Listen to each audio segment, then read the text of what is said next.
With all the ups and downs of the housing market, what is the latest buzz on the housing market?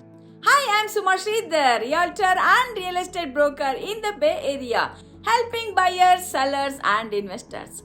As we move into 2024, let us take a look at what is the National Association of Realtors is saying about the housing market.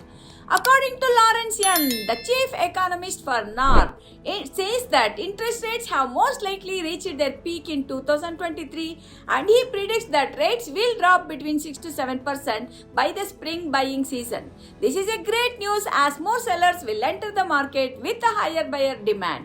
This will help to ease the shortage of inventory.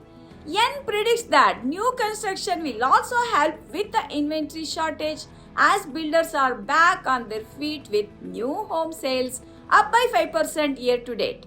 In addition, nationally, home prices are expected to rise 3 to 4% this year, keeping sellers happy to list their homes and cash in on their equity.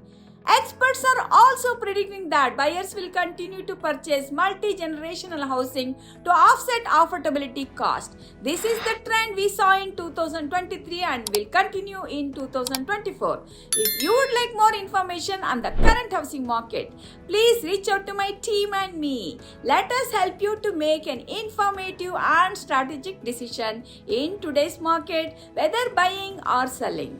Give us a jingle. Once again, this is Suma Sridhar, the real estate broker in the Bay Area with the tradition of excellence and integrity. And when you do what you love, people love what you do. Thanks for watching. Have a fantastic year.